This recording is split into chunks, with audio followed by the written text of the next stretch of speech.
So మీకు entertainment ఇవ్వడానికి మీ ముందుకు వచ్చేసాను. This is Shiva, this is Anil, this is Rihan, this is Vineeth. So ఇప్పటికే మనం కానీ చూసుకున్నట్లయితే దేవరా అనేది వచ్చింది. దేవరా అనేది అసలు పీక్స్ ప్యాన్ ఇండియా ఇప్పుడు రిలీజ్ అవబోతున్న సినిమాలు అన్నీ పోస్ట్పోన్ అయిపోయి దేవరా మీద కాన్సన్ట్రేషన్ ఇంకా 6 రోజులు అంతే. సో ఫస్ట్లీ దేవరా గురించి నేను ఒక చిన్న question. So firstly Devara trailer మీలో ఎంతమందికి నచ్చింది? నాకైతే యావరేజ్, అంటే నచ్చలేదనే కదా, నచ్చింది బాగుంది, పర్వాలేదు అనిపించింది. నీకు? యాక్చువల్గా సినిమా ట్రైలర్ రిలీజ్కి ముందు అయితే నాకు దేవరా మీద హైపే లేదు. ట్రైలర్ రిలీజ్ అయిన తర్వాత మాత్రం దేవరా మీద హైప్ బీభత్సంగా వెళ్ళిపోయింది. దాని ముందు ఎందుకు లేదు హైప్? దానికి మీద ఎందుకు లేదంటే అసలు అంతకుముందు షూటింగ్ చేస్తున్నప్పుడు కానీ నాకేంటంటే మెయిన్ కొరటాల శివ ఆచార్య ఫ్లాప్, పైగా రాజమౌళి సెంటిమెంట్. ఎందుకంటే రాజమౌళి హీరోతో సినిమా తీసిన నెక్స్ట్ సినిమా ఖచ్చితంగా ఫ్లాప్. ఆ సెంటిమెంట్ వర్కౌట్ అవుతుందేమో అనే ఉద్దేశంతో నాకు దాని మీద హైప్ లేదు, దాన్ని పెద్దగా పెట్టించుకోలే. కానీ వన్స్ ట్రైలర్ రిలీజ్ అయిన తర్వాత దాని హైప్ మామూలుగా లేదు. సో నీకు? ఫస్ట్లో మాట్లాడాలంటే ట్రైలర్ కాదు కానీ గ్లిమ్స్ వచ్చినాయి. స్టార్టింగ్ దేవరా గ్లిమ్స్ అనేసి పడ్డాయి. అప్పటి వరకు నిజంగా అనిల్ చెప్పినట్టు అసలు హైపే లేదు నాకు. దేవరా అంటే ఫిక్స్ అయిపోయిన రాజమౌళి సినిమాతో సినిమా ఫ్లాపు, పైగా కొరటాల ఆచార్య ఫ్లాపు. ఆ దెబ్బకు ఫ్లాప్ అనుకున్నా కానీ గ్లిమ్స్ చూశాక ఎర్ర సముద్రం డైలాగు పీక్స్ అసలు. కానీ ట్రైలర్ చూశాక ఏడో తేడా కొట్టింది నాకైతే. సో ఫస్ట్లీ నా పాయింట్ ఆఫ్ వీళ్ళు చెప్పే పాయింట్ ఆఫ్ ఏంటంటే అనిల్కి హైప్ లేదు, మనోడికి ఉన్న హైప్ పోయింది. సో ఇది వీళ్ళ ప్యాటర్న్. సో అనిల్ చెప్పేది, అనిల్లో మామూలుగా మేము డిస్కషన్ చేస్తున్నప్పుడు సో పోస్టర్స్ మెయిన్ డిసప్పాయింట్ అనమాట అనిల్కి. యాజ్ అ గ్రాఫిక్ డిజైనర్గా పోస్టర్స్ బాగా డిసప్పాయింట్ అయ్యాడు. సో అది డిసప్పాయింట్ ఎంతవరకు? ఇప్పుడు కూడా అదే డిసప్పాయింట్. ఇప్పుడు కూడా అదే డిసప్పాయింట్. సో నీ ఫీలింగ్ ఏంటి? నాకైతే కొరటాల మీద బాగా నమ్మకం ఉంది. ఎందుకంటే ఆచార్యకు ముందు ఆయన తీసిన సినిమాలు సూపర్ హిట్ బ్లాక్ బస్టర్స్, బాగా క్లాసిక్గా ఉంటాయి. ఆయన రైటింగ్స్ కానీ చాలా బాగా వస్తాయి. చాలామంది స్లో నరేషన్ అంటారు కానీ స్టోరీలో తీసుకెళ్ళి కొంచెం స్లోగా ఉన్నా కానీ నాకు బాగా నచ్చుతాయి. ఎందుకంటే క్లాసిక్గా సైలెన్స్గా ఉంటుంది మొత్తం ఆయన కీవర్డ్ అంతా. సో యాక్చువల్గా కొరటాల శివ అంటే క్లాసిక్ డైరెక్టర్. క్లాసిక్లో ఒక టైప్ ఆఫ్ విజన్, అంటే ఒక టైప్ ఆఫ్ మాస్ పల్స్ పట్టుకుంటారు. నాకైతే భలే ఇష్టం కొరటాల తీసిన అన్ని సినిమాలు సూపర్ ఉంటాయి. ఆచార్య కూడా కొన్ని కారణాల వల్ల పోయిందే కానీ అది కూడా బాగా అనిపిస్తుంది. దాంట్లో అంతే బీజిఎం ప్రాబ్లం, మ్యూజిక్ సరిగ్గా లేక అది పాప అందరూ కొరటాలు దోయేశారు. ఆచార్యలో మెయిన్ ప్రాబ్లం ఎడిటింగ్ అట్లా ఎడిటింగ్ స్కోల్. అంటే ఇప్పుడు ఆ టైప్ ఆఫ్ క్యారెక్టర్ ఎలివేట్ చేయడంలో ఆచార్యలో పర్టికులర్ ఆచార్య క్యారెక్టర్ ఏదైతే చిరంజీవి చేసిన ఆ ప్లేయర్ ఏదైతే ఉందో దాంట్లో ఎడిటింగ్ ప్రాబ్లం ఎందుకంటే టూ మచ్ స్లో దాని ఒక ఎలివేషన్స్ ఉండదు. ఒక టైప్ ఆఫ్ అంటే ఈ యాంగిల్ నుంచి వేరే యాంగిల్స్ కట్ చేసేటప్పుడు కూడా మీరు గమనించవచ్చు. ఒకసారి ఆచార్య మళ్ళీ మీ ఓపిక కొట్టే చూస్తే చూడండి, ఒక సీన్ నుంచి ఇంకో సీన్ ట్రావెల్ అయ్యేటప్పుడు కూడా ఎడిటింగ్ నరేషన్ చాలా స్లోగా ఉంటుంది. ఐ మీన్ ఇప్పుడు మన లాంగ్వేజ్ ఎడిటింగ్ లాంగ్వేజ్లో ట్రాన్సాక్షన్ అనొచ్చు, లేదా స్క్రీన్ ప్లే ప్యాటర్న్. ఒక సీన్ నుంచి ఇంకో సీన్కి వెళ్తున్నప్పుడు సంథింగ్ ఆ ఎడిటింగ్ స్కోప్ ఉంటుంది, ఒక ప్యాటర్న్ మిస్ అవుతుంది. కొన్ని ఇప్పుడు సపోజ్ మగధీర చూసాము లేదా బాహుబలి చూసాము, ఎడిటింగ్ ఎలా ఉంటుంది? ఫాస్ట్ ఎడిటింగ్ ఉంటుంది. ఒక్క సీన్ అంటే ఒక షాట్ నుంచి ఇంకో షాట్ కలిపే దాని స్క్రీన్ ప్లే అంటే ఇక్కడ టోటల్ డిస్టర్బెన్స్, మల్టిపుల్ యాంగిల్స్ ఉండవు. ఫస్ట్ మల్టిపుల్ యాంగిల్స్ ఉండవు, రొటీన్ ఫ్రేమ్స్ ఉంటాయి. దేవరా టైంలో ఆచార్యాన్ని వేసుకోవడం దేనికైనా ఆల్రెడీ బాగానే వేసుకున్నాను వాళ్ళంతా. మాకు దేవరా కావాలా? ఇప్పుడు సరే దేవరాలో కూడా ఆచార్యలాగా ఒక్క ఎలివేషన్ ఇచ్చాడు. ఒకటి కాదు 6 ఉన్నాయి, 6 ఎలివేషన్ సేమ్. అది నీ ప్యాటర్న్ లో 6-7 ఉన్నారు. ఫస్ట్ కంప్లీట్ 6-7 ప్యాటర్న్స్ లో ఏంటంటే 6-7 వర్షన్లో నువ్వు అనుకున్న ప్యాటర్న్ ఏంటంటే ఆచార్య ట్రైలర్ మీరు గమనిస్తే లాస్ట్ టైం ఆచార్య ట్రైలర్ మొత్తం మీద ఒక సీన్ హైలైట్ ఉంటుంది, ఏదైతే చిరుత చీత సూపర్ సీన్. దానికి ముందున్న ఏ షార్ట్స్ అయితే ఉన్నాయో ఏ కూడా అంత అల్టిమేట్ గా అనిపించదు. యాజ్ యూజువల్ గా దేవరా పార్ట్ 1 లో కూడా మీకు ట్రైలర్ మొత్తంలో గమనించండి, single shot moon shot glimpse లో దాన్నే నీకు ట్రైలర్ లో కూడా ఒక ప్యాటర్న్ లో చూపిస్తాడు. నువ్వు దీంట్లో పర్టికులర్ దీంట్లో కూడా ఒక సీన్ ఉంది. నువ్వు నేను అనేది గ్లిమ్స్ లో. ఇప్పుడు దేవరా పార్ట్ 1 ట్రైలర్ లో హైలైట్ సీన్ షార్క్ సీన్. ఇది ఆ ఒక్క సీన్ వల్ల రిమైనింగ్ సీన్స్ అన్ని కూడా కొలాప్స్. ఈ ట్రైలర్ మొత్తంలో ఎక్కువ మూన్ లైట్ ఎక్కువ యూజ్ చేసినట్టు చూపిస్తున్నాం అంట. ఎక్కువ మూన్ ని చాలా వరకు చూపిస్తాం. మొత్తం నైట్ టైం జరిగేటట్టు, అందుకని హీరో డ్రెస్ కూడా బ్లాక్ అవుట్ఫిట్ లో ఉన్నాడు, ఫుల్ గా నైట్ లో కనపడకుండా. డార్క్ మోడ్, మొత్తం డార్క్ మోడ్, కలర్ మోడ్ లో తీసినట్టు. సాంగ్ మళ్ళీ ఫుల్ కలర్ఫుల్ గా ఉంటది. ఏం సాంగ్ దావుడి దావుడి కేజీఎఫ్ ప్యాటర్న్ కూడా మొత్తం డార్క్ ఉంటది. ఒక సాంగ్ మీరు గమనిస్తే సడన్ గా చేంజ్ అయిపోతుంది. మదర్ సాంగ్ కాదు, love song. Love song dark ఉంటది, డార్క్ ఉంటది. ఒక సాంగ్ అలా కాసేపు కలర్ మోడ్ లో వస్తుంది. సో అది ఓకే, అది డెసిషన్ ఏంటంటే కలర్ఫుల్ థీమ్ అంటే రొమాంటిక్ యాంగిల్ చూపే, దాన్ని కూడా డార్క్ మోడ్ లో మన ఆది పురుషులా చూపించదు కాబట్టి సో అలా వేసుకున్నాను. నాకు సంథింగ్ ఇంట్రెస్ట్ పోవడానికి కారణం ఏంటంటే దేవర గ్లిమ్స్ వచ్చినప్పుడు ఒక హైప్, ఎర్ర సముద్రం ఎలివేషన్ మానగానే మన తారకన గొంతు పీక్స్ సావుకన గొంతు టెక్నే ఉంటుంది, ఆ లెవెల్ హైపు గ్లిమ్స్ ఇచ్చినప్పుడు నాకు సంథింగ్ అట్లనే అనిపించింది. ట్రైలర్ చూసాక ఎక్కడ తేడా కొట్టింది అంటే ఇందాక అన్నట్టు ఆచార్యాలు కూడాను ట్రైలర్లో సినిమాలో ఉన్న ఎలివేషన్ షార్ట్స్ ఏవైతే ఉన్నాయో వాటన్నింటినీ తీసుకొని ట్రైలర్లో పడేశాడు. అందువల్ల ఏమైందంటే ఆ సీన్స్ అక్కడికి వచ్చేసరికి సినిమాలో అని తెలివేటారు, ఎందుకంటే ముందరే చూసేసాం. మనం అనుకుంది ఏంది, ట్రైలర్ కంటే హెవీగా ఉంటుంది, ట్రైలరే మనకి హైప్ ఇచ్చేసాడు, సినిమాలో కొంచెం ఎక్కువ ఉంటుందని ఎక్స్పెక్ట్ చేసాం. ఎగ్జాక్ట్గా సేమ్ ఇంతే. దేవరా ట్రైలర్ కూడా ఎందుకు నాకు డిసప్పాయింట్ గ్లిమ్స్కి కొట్టలేదు అంటే ఎలివేషన్ సీన్లన్నీ ట్రైలర్లో పెట్టేసాడేమో, సినిమాకి వెళ్తే ఏం ఉండదేమో, సో గ్లిమ్సే బాగుంది అన్న ఫీల్ నాకు వచ్చేసింది. చాలా మంది ఏమన్నారంటే ట్రైలర్ లో ఆచార్యాన్ని తప్పు చేయకుండా ఎక్కువ షార్ట్స్ అంత హైట్ ఇవ్వకుండా జస్ట్ సింపుల్ గా స్టోరీ నరేషన్ చేశారు. మూవీలో ఇంకా హైలైట్ సీన్స్ చాలా ఉన్నాయి, అండర్ వాటర్ సీక్వెన్స్ కానీ అండర్ వాటర్ ఫైట్స్ కానీ చాలా ఉన్నాయి, టాక్ వస్తుంది బయట మామూలుగా. ఇప్పుడు ఒక నువ్వు అనుకున్న దాన్ని బట్టి ఒక చిన్న లాజిక్ వస్తున్నాం. అసలు దేవరా పార్ట్ 1, దేవరా పార్ట్ 1 అంటే సెకండ్ పార్ట్ ఇంకా ఉంది. సో పార్ట్ 1 ఇంకా మనం చూడలే నువ్వు అన్నట్టు. సో దేవరా పార్ట్ 1లో ఉన్న సీన్స్ అన్ని ట్రైలర్లో కట్ చేసి హైలైట్ షార్ట్స్ ఏదైనా ఉన్నాయి అన్ని కట్ చేసి హైప్ సీన్లన్నీ ట్రైలర్లో పెట్టేశాడు. I think strong format. ఇంకా చాలా సీన్స్ ఉన్నాయి, ఆడ ఇప్పుడు ఒక ట్రైలర్ షార్క్ ఒకటే కదా హైలైట్ అనిపించింది. షార్క్ ఒకటే, అదే షార్క్ ఒకటే హైలైట్. బట్ ఇంకా ఉన్నాయనేది నా గెస్సింగ్. ఎందుకంటే ఇప్పుడు ఆ షార్క్ సీన్ లో మనకి జస్ట్ ఆ ఫైట్ జంప్ చేసే సీన్ ఒక్కటే చూపించాడు. అసలు దాని దగ్గరికి ఎందుకు వెళ్ళాడు, జంపింగ్ సీన్ బిహైండ్ స్టోరీ, ఇంకా వాటర్ లో ఎంత సీన్ ఉందో సంథింగ్ చెప్పాడు. క్లైమాక్స్ 40 minutes మొత్తం నీళ్ళలోనే ముంచారు. ఎన్ని హైలైట్ షాట్స్ ఉంటాయో కౌంట్లెస్ అనమాట, మనం చెప్పలేం. ఏదో సేమ్ థింగ్ ఏంటంటే దేవరాలో ఇంకో సబ్జెక్ట్ కూడా చెప్పుకోవచ్చు. ఇప్పుడు దేవరా పార్ట్ 1లో మీరు బాగా గమనిస్తే ఒకటి కంపారిజన్ చేస్తున్నారు, ఆచార్య దీన్ని దాన్ని పాదగట్టం అని చెప్పి దీని మూల సి బ్యాక్గ్రౌండ్ అని కంపారిజన్ చేస్తున్నారు. ఇక్కడ డ్యువల్ రోల్ లాగా డ్యువల్ రోల్ అసలు నువ్వేమనుకున్నావు అందరూ చెప్పారు పక్కన పెట్టు, నువ్వు ఒక్క సింగిల్ ఆడవు, నువ్వేమనుకుంటున్నావు డ్యువల్ రోలా? నా వర్షంలో డ్యువల్ రోల్ అనుకుంటున్నా. ఇప్పుడు కొంతమంది నా వర్షం అయితే డ్యువల్ రోల్ అయితే కనపడుతుంది. డ్యూయల్ రోల్ అయితే అనిపించలేదు. డ్యూయల్ రోల్ అనిపించలే. ఏమనుకుంటున్నావు నువ్వు? సింగిల్ రోల్ అనుకుంటున్నాను. సింగిల్ రోల్ యాక్ట్ చేస్తున్నాడేమో అన్న ఓకే. ఏమో దానికి చూపించిన ట్రైలర్ డ్యూయల్ రోల్ ఉంది. ఫాదర్ క్యారెక్టర్గా దుమ్ము లేపేస్తాడు దేవర క్యారెక్టర్లో. తర్వాత వాడు ఉన్నాడని భయపెట్టడానికి చిన్న ఎన్టీఆర్ కూడా కావాలని అప్పుడప్పుడు పెద్ద ఎన్టీఆర్ గెటప్ వేసుకుని వెళ్తున్నాడేమో ట్రైలర్లో నాకు అనిపించింది. స్టోరీ రోల్ అనిపించలేదు కానీ ఫాదర్ క్యారెక్టర్ చేస్తున్నాడేమో ఎన్టీఆర్. అంటే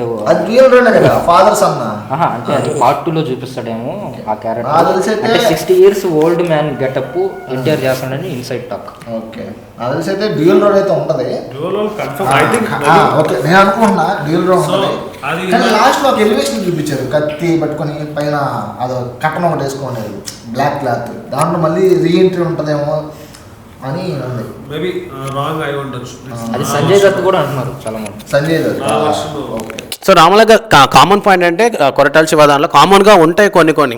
బట్ మనకేదైతే డైలాగ్స్ డెలివరీ కానీ డైలాగ్స్ రాసుకునే విధానం కానీ సిచ్యువేషన్ తగ్గట్టు ఉంటుంది. జనతా గ్యారేజ్కి, భరత్ అని నేను, శ్రీమంతుడు, ఆచార్య కూడా డైలాగ్స్ వేరు. అక్కడ కూడా అంతే, వాళ్ళందరూ ఇబ్బంది పడుతున్నాడు, వాళ్ళు తొక్కేస్తున్నాను, ఆచార్యగా వస్తాడనమాట అక్కడ వాళ్ళు సరి చేయడానికి. లైక్ ఇది కూడా అదే వర్షన్లో అనిపించింది. దేవర అనే ప్లేస్లో అక్కడ ఎవరైనా దొంగలు ఉంటారు, వాళ్ళని సరి చేయడానికి దేవర వస్తాడేమో, కామన్గానే అనిపించింది అని. కానీ ఈ స్టోరీ అది కాదు కదా, మొత్తం వాళ్ళలో ఉండే వాళ్ళే దేవరాగా దొంగతనాలు చేస్తాడు. కానీ చంపడం ఇష్టం లేదు దేవరాకి. అంతే భయం లేని వాళ్ళకి భయం పుట్టిస్తాడు అన్నమాట. అది స్టోరీ. పాయింట్ ఏంటంటే దేవరాలో ఓకే నువ్వు చెప్పిన నాట్ ఓన్లీ దేవర అంటున్నాడు నేను, ప్రతి సినిమాలో అదే కామన్ పాయింట్. హీరో అంటే అది మన జక్కన్ ఏంటంటే సినిమాకి భయంకరమైన వేరియేషన్స్ కొంతనే ఉండదు, కానీ కొరటాల శివ, బోయపాటి వీళ్ళందరూ మాక్సిమం ఈ ప్యాటర్న్ వేరు. ఓన్లీ సపరేట్ గా తీసేవాడు ఎవడంటే ఓన్లీ రాజమౌళి. అంతే. రిమైనింగ్ అందరూ కూడా హీరో ఎలివేషన్ అంటే ఏంది, జనం కోసం లేకపోతే ఒక అమ్మాయి కోసం నిలబడాలి. So that's hero characterization. అది ఏ సినిమాని కామన్. అదే పాయింట్. అది ఎప్పటి నుంచి కాదు, ఇప్పుడు స్టార్టింగ్ ఎన్టీ రామారావు హయాం నుంచి వస్తున్నది అది ఫార్మెట్. అది దాన్ని ఇప్పుడు ఎవడేం చేంజ్ చేయట్లేదు. కమర్షియల్ ప్లాట్ఫామ్ లో ఓన్లీ మన రాజమౌళి ఒక్కరే దాన్ని కొంచెం అలా బ్రేక్ చేశారు బాహుబలితో. సో RRR వంగాయన అంతే డిఫరెంట్ యాక్టర్ ఉంది. అది కూడా ఫ్యామిలీ కోసం నిలబడ్డాడు కదా, ఫ్యామిలీ కోసం నిలబడ్డాడు, ఒక అమ్మాయి నిలబడ్డాడు. మూవీకి ఒక వర్షన్ అర్జున్ రెడ్డి ఫ్యామిలీ కోసం కాదు కదా, అమ్మాయి కోసం, ఇది ఫ్యామిలీ కోసం. సో ఏదో నిలబడ్డమే హీరో. ఏటో టాపిక్ వచ్చి ఇంతసేపు నుంచి మీసాలు గడ్డలు కాదు కానీ హీరోయిన్ గురించి మాట్లాడతాం. సో జాన్వీ కపూర్ మనం మామూలుగా హిందీస్లో చూస్తున్నాం. జాన్వీ కపూర్ యాక్షన్ సంథింగ్ వేరు, ఆ వర్షన్ వేరు. హిందీ అంటే బాలీవుడ్ వాళ్ళందరూ చూస్తారు. సాంగ్స్ చూస్తుంటాడు, సినిమాలో అర్థమైతే కదా చూస్తామా, ఏనా చూస్తామా? మేము సాంగ్స్ చూస్తాం. ఏదో చెప్పు, సినిమా గుర్తులేదు. సరే సినిమా పేరు చెప్పి చెప్తా. హిందీలో చాలా ఉన్నాయి అమ్మి. నాకైతే నచ్చలేదబ్బా దీంట్లో దేవరా జాన్వీ కపూర్. ఒక సినిమా పేరు చెప్పు, అనిపించింది. నీకు తెలీదా? చెప్పు. ధడక్ వాడే కదా పిల్లోడు ఒకటి ఉంటాడు, అదే కదా సాంగ్ చూసాను నేను అంతే. సో బాలీవుడ్లో మనం జాన్వీ కపూర్ని చూసాం. తెలుగులో చూసినప్పుడు సెట్ అవుతుందా? శ్రీదేవి కూతురు అంటే శ్రీదేవి ఎన్టీ రామారావు గారు చేస్తున్నారు, బట్ బాలయ్య బాబుతో ఇప్పుడు శ్రీదేవి జైలా. సో అది వేరే అంత టాపిక్. బట్ శ్రీదేవి కూతురు తెలుగులో ఫస్ట్ కదా, సో తారక్ పక్కన సూట్ అవుతుంది, సెట్ అవుతుంది. అసలు నాకు ఎందుకు అంత హైప్ అయితే అనిపించలేదు, ఎందుకంటే తారక్ అని ఫుల్ కొట్టేశాడు గ్లామర్ మొత్తం పక్కకి. నాకైతే అంటే మామూలుగా బేసిక్గా అబ్బాయిల పరంగా మనం కానీ మాట్లాడుకుంటే స్క్రీన్ మీద ఒక లేడీ జెంట్ ఉంటే మ్యాక్సిమం జెంట్ మనకు ఎంత ఫేవరెట్ అయినా కానీ సరే పక్కన పెట్టి మన లేడీస్నే చూస్తాం. కానీ జాన్వీ ఎందుకో నాకు తారక్ అని డామినేట్ చేయలేకపోయింది అనిపించింది. సూట్ కాలేదన్న నాకు అంతలో ఏం అనిపించలే, ఆ హీరోయిన్ వైబ్ రాలా. ఇప్పుడు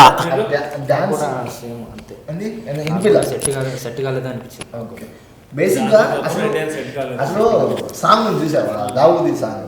ఆ సాంగ్లో అసలు ఇండియన్ డాన్స్కి అసలు మ్యాచ్ చేయలేకపోయింది. చాలా స్లో ఉంటుంది అసలు. ఇండియన్ ఎట్లా ఉంటుంది ఎక్స్ప్రెషన్స్ కానీ లేదు. మామూలు మీ ఎందుకు పర్టికులర్ చెప్తున్నావు అంటే ఫస్ట్ సినిమా అన్నీ చూసుకోవాలి. అసలు దావూదీ సాంగ్ నీకు ఏం లే అప్పటికి అదేం ఫస్ట్ సెకండ్ సాంగ్ ఏంది సెకండ్ చుట్టమల్లె సాంగ్లో వాయిస్ శ్రేయా ఘోషల్ కొట్టేసింది డామినేషన్ చేసి. దాంట్లో స్టెప్స్ లేవు, ఏది ఆ ఇసుకలో దొల్లుకుంటా పోయే స్టెప్స్. ఏదో గ్లామర్ లాగుదాం అనుకున్నాడు. అక్కడ కూడా జాన్వీతో పోలిస్తే ఎన్టీఆర్ అనే సరిగ్గా ఉంటాడు మనిషి. ఇక్కడ డ్యాన్స్లో అయితే కొట్టబల్లే, ఓకే దానికి ఒప్పుకుంటాం. బట్ ఎందుకు మేబీ మీ ముగ్గురు అంటున్నారు కాబట్టి మీ ప్యాటర్న్ వేరు, నా ప్యాటర్న్ వేరు. సో నేను ఫస్ట్ నేను జాన్వీ కపూర్నే చూడాల, అది చూడలేకపోతున్నాం, అదే ప్రాబ్లం. హీరోయిన్ మీరు చెప్పే వర్షన్ వేరు, హీరోయిన్ అసలు చూడాల. ఎందుకంటే నేను అంత పట్టించుకోవాలి జాన్వీ కపూర్. చూడలేదంటే అంటే అమ్మాయిలు చూడవా? అమ్మాయిలంటే నచ్చదా? నాకు సినిమా అంటే ఇప్పుడు ఎన్టీఆర్ సినిమా అనగానే పర్టికులర్గా ఓకే ఎన్టీఆర్ అంతే. రాజమౌళి సెంటిమెంట్ రిపీట్ అవుతుందా అనేది మిత్ ఖచ్చితంగా బ్లాస్ట్ చేస్తాను, ఖచ్చితంగా. అదే ఒకటి ఫస్ట్ ఎగ్జాంపుల్ ట్రైలర్ చూసేసాం. ట్రైలర్ నాకైతే అల్టిమేట్ అనిపించింది. నెగిటివిటీ అంటే ఇప్పుడు దీనిలో కొంచెం పాలిటిక్స్ ఉన్నాయి, కొంచెం కాంట్రవర్షియల్ అవ్వచ్చు. నెగిటివిటీ ఉంది, చేస్తున్నారు వాంటెడ్గా ఎన్టీఆర్ని టార్గెట్ చేసి మరి చేస్తా ఉన్నారు. ఫ్యాన్స్ డిసప్పాయింట్ లో లేరు, నో డౌట్. ఫ్యాన్స్ డిసప్పాయింట్ లో లేరు. ఫేక్ ఫ్యాన్స్ నేను కరెక్ట్ చెప్పడం, ఫేక్ ఫ్యాన్స్ అందరూ కూడా డిసప్పాయింట్. ప్రమోషన్స్ కానీ చాలా తక్కువ చేస్తున్నారు. అంటే నార్మల్గా సినిమాలు అనేది ఫ్యాన్స్ కోసం దిగుతుంది కదా, ఎంటర్టైన్ చేయాలి అందరినీ. ఫ్యాన్స్ డిసప్పాయింట్ లేరు. ఓకే ఇన్స్టాగ్రామ్ ఇవన్నీ వచ్చిన తర్వాత లైక్ మళ్ళీ అంటే వాళ్ళు అనుకుంటున్నారు కొంచెం పాలిటిక్స్ ఉన్నాయి. ఇదే చెప్తాను, కాంట్రవర్షియల్ అవ్వచ్చు. మరి ఎన్ని పాలిటిక్స్ ఉన్నా సినిమాలో ఒక హీరోని ఈ రీసెంట్ గా కొంతకాలం నుంచి ట్రోల్ చేస్తున్నారు. ఫర్ ఎగ్జాంపుల్ చేస్తున్నారు, ఆ హీరోకి ఎంతమంది ఫాలోవర్స్ లేరు, ఫ్యాన్స్ లేరు. ఆ హీరోని ఎందుకు చేస్తున్నారు, ఎందుకు నెగిటివిటీ స్ప్రెడ్ చేస్తున్నారు వేరే వాళ్ళ ఫ్యాన్స్.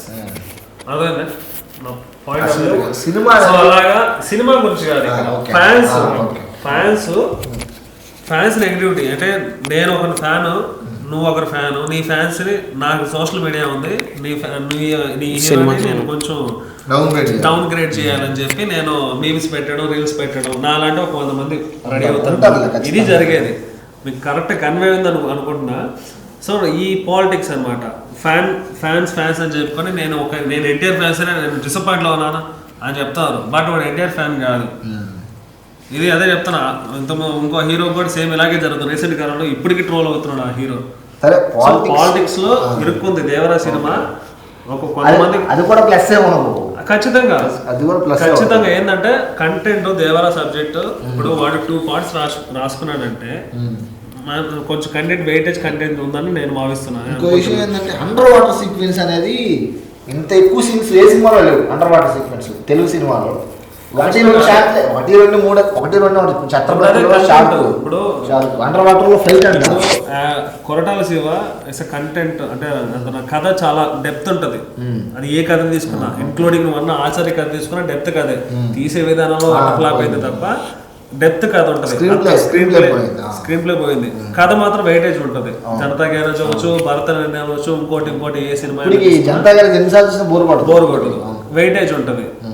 దీన్ని 2 పార్ట్స్ చేస్తున్నట్టే చిన్న లాజిక్ తో ఆలోచించాలి. దానిలో ఎంత వెయిటేజ్ ఉంది, అందుకే 2 పార్ట్స్ వస్తున్నాయి. సాంగ్స్ మ్యూజిక్ గురించి మనం మాట్లాడాలి అసలు పూర్తిగా. బీజం అనిరుద్ధ్ రవిచంద్రన్ వాడు మ్యూజిక్తో జైలర్ సినిమానే హిట్లోకి తీసుకెళ్ళిపోయాడు. జైలర్ సినిమాలో పెద్ద కాన్సెప్టే కాదు మ్యూజిక్ పరంగా.